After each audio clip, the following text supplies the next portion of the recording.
If it's a day called today, we're talking guitars and life.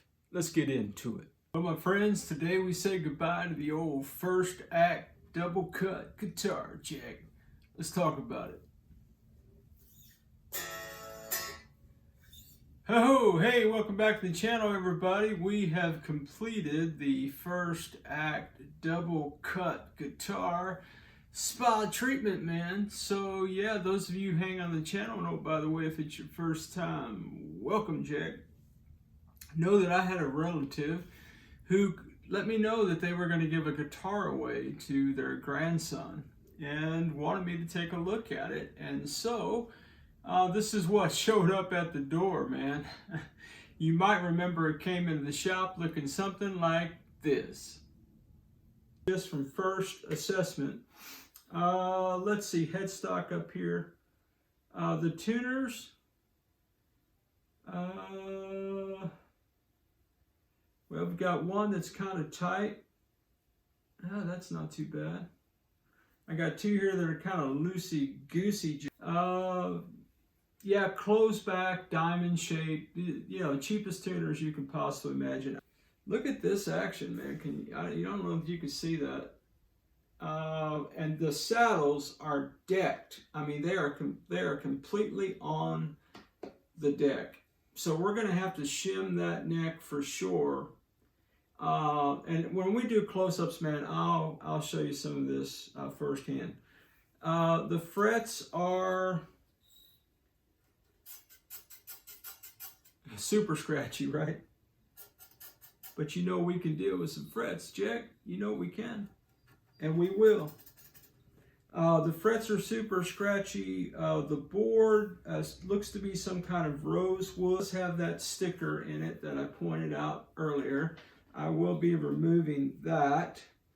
On the back, you have a control panel plate and a trim. It's got some dents and dings and some love marks, another chip down here. The strap buttons are taut. Nope. Spoke too soon.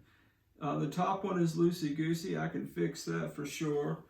On the back, dings and dents, but not a lot of just overly dented up stuff. We know the output jack is suspect, i.e. loose. So, man, I think what we're going to need to do, it'll be interesting to see if there's anything under the pick guard here. It feels... I don't think so. I don't think that's hollow under there, but we will find out. We'll take all this off, guys. Well, we're going to go under the hood. We got a pickup that's kind of loosey-goosey sideways that way. Tone pots, man, all this is super suspect, guys. But the guitar did play, i.e. the pickup works. And I was able to play the guitar even though the strings are a mile high. So on this journey, what we're going to do is take the FirstAct guitar and we're going to turn it into a rock and roll machine, Jack. You know we are. Yeah, man, it needed a little bit of work and some TLC. So what came into the shop for a spa treatment, you know, I was thinking maybe clean it up, throw some strings on it. No, man. We ended up doing our Ted thing to it, Jack, and that we have done. So what I want to do in this finale video for the FirstAct Double Cut Guitar, Jack, man, if you want to see a play-by-play of everything I did to this guitar, you can see the playlist link in the description below. And you can follow along the journey, man. It's been a fun ride. You know, a lot of people say these old FirstAct guitars aren't worth having. I don't know if that's exactly true or not. I do know that this guitar, oh man, this guitar put us through our paces, man. It really did. Let's talk about what I did to the guitar. Well, the first thing I did to the guitar is I decided that those old janky tuners needed to go, Jack.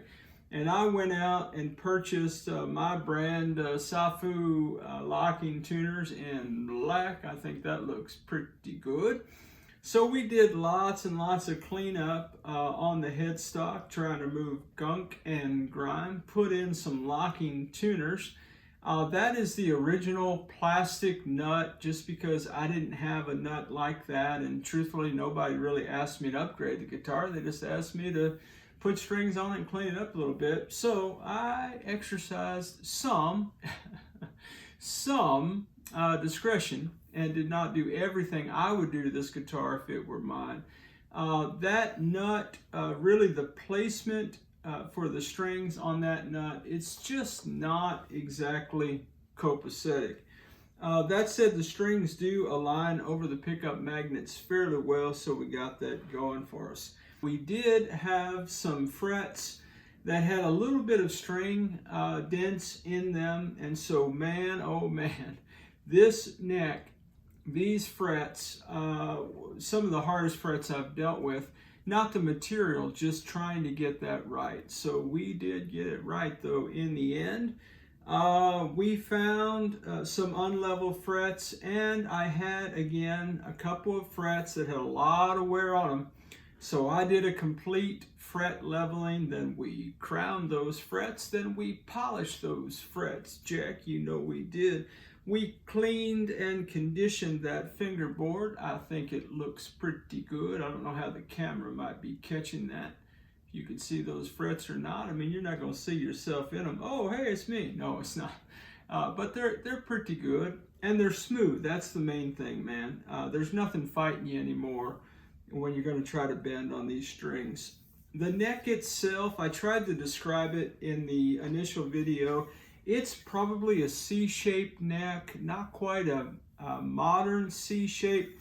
It's not a baseball bat or anything, but it's a little chunky, and truthfully, I don't mind that. In kind of a LP studio, kind of a junior style guitar, if I'm going to play this style of guitar, I like a little bit of neck, if you feel what I'm saying. We did have to put a shim in this neck to get everything copacetically level, which left us a little bit of an overhang here of some wood that was showing. And I did take some dark cherry fingernail polish, you know that I did, and put that down in there just because, you know, when I looked down, I didn't want to see bare wood. Does it match exactly? No.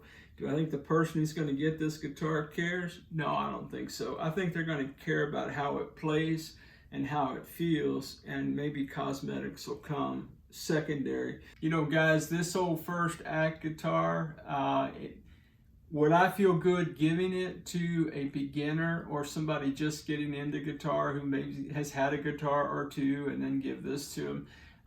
Probably not, particularly in the condition it was in when it entered the shop. Would I give it to him now? Absolutely. This guitar plays fairly well, I think, to my old rock and roll hands, and it sounds pretty good as well. Let me just finish talking about the guitar, and I'll come back to that as well and put a big old asterisk by it. This guitar sports one humbucker pickup. This is the original bridge, didn't do anything to that. Under this pick guard ain't nothing but wood, painted wood, and it's actually prettier than the rest of it, obviously because it's been protected by the pick guard. It sports one volume and one tone knob and an output jack here on the side. Now, spoiler alert, I did put in brand new 500K pots. I did put in an orange cap capacitor, and I did put in push-pull wiring, and I did, you know it, you love it, a pure tone output jack. The wild thing about this guitar is that it has a trem in it. Now, it didn't come with the whammy bar, and it was set up to be kind of fixed bridge, and so I left everything copacetically as is on that deal. So, but when I was playing it, I could hear the springs ping. It's probably just my old rock and roll ears, man. I don't, you know, whatever, too many years standing in front of amps at high volumes or whatever. But see, if I play the guitar just like this, you can probably hear, you can hear, you know, how it's got an opening here, right? That's where the trem is. Listen real close, you can hear it.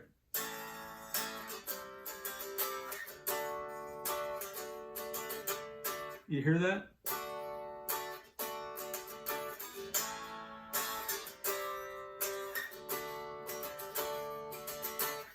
Yeah, so if it were my guitar, if I were going to keep the guitar, I would definitely open that trim cavity up and I would find basically some foam. Think a thin kind of a spongy kind of a foam piece, and I would put it over that to kind of deaden the spring sound. If I was really adventurous, I'd deinstall the spring and I'd actually put some foam inside the springs themselves. That's just what I do, guys. But some people might like that sound.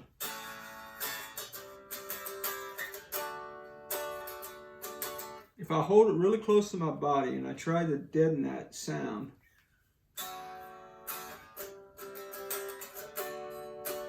maybe you can hear the difference.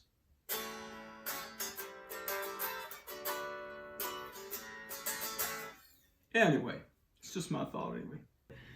Yeah, man, I could swear I could hear some of those pings in the sound sample video, which will follow. And guys, look, nobody, and I mean nobody comes to TED Talks Guitars and Life to hear me play guitars, man. This is where we talk about guitars, and we talk about a lot of life along the way as well. But I'm going to put some tone samples at the end of this vid. It's just going to be some of my same old riffs I play in a lot of my vids. It's just going to be raw, plain sound tone samples. That's all it is. It is unedited in terms of me not editing out mistakes. Mistakes are abounding, particularly trying to get the chord changes in a reggae rhythm. Thank you, Keith, very much. No, appreciated the lesson, Keith. I just can't pull off the chord changes just quite yet on the tube. But anyway, that being the case, my friends, just know that it's just me noodling around and playing some basic stuff that I like to play. That said, though, it is edited only for time. I took a 30-minute playing sample and just tried to give you a variation of the tones. One of the things about this guitar is I've never really played a guitar with a humbucker that was as trebly as this guitar is. Again, I don't know if it's the springs, I don't know if it's just, I know that some people say this guitar is basically like a Telecaster in that you get kind of a telly sound to it, not the twang, but kind of a more trebly thing. Maybe it's the build, maybe it's the butcher block with a neck on it idea. I don't really know, but it definitely has a more treble tone. So in the sound sample, I did play with the tone knob just a little bit. I'd roll back off of that tone, and I was able to get a couple of tones every now and again that I thought were pretty good. So yeah, man, I feel good about giving this guitar back to my relative for their grandson. I think that they're going to enjoy it. I think you can definitely learn to play guitar on a guitar like this if it's set up well. Now, guys, it doesn't matter how much you pay for a guitar. All guitars are going to need a setup, man. Unless you buy your guitar at a local mom and pop shop or even a box store that takes the time to set guitars up, or if you buy a Tease guitar, Torsion will set your guitar up the day it ships to you. Unless you buy a guitar that's been set up, okay? Every guitar you purchase, man, online, in a store, marketplace, unless the person who owned that guitar knew about guitars and knew how to set it up, they're likely not set up. So know how to set your gear up, man. Take the time to learn the basic setups that you need to do to get your guitar set up to your player preference. And that's the key. It's not just getting the guitar set up. It's getting the guitar set up the way you want the guitar set up. Man, don't let anybody rent any space in your head about how high or low your string action needs to be or any kind of those details, man. You do you, man. Yeah, man. Look, this is supposed to be a fun journey, this thing called Guitars and Life, my friends.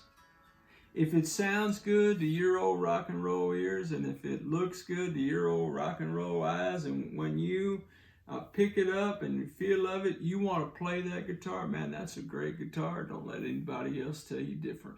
Well, guys, ain't nothing left to do with this old FirstAct Double Cut guitar but listen to some tones.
as always, wherever you are in your guitar journey, I pray it's a long, smooth, safe, joy-filled ride for you, Jack.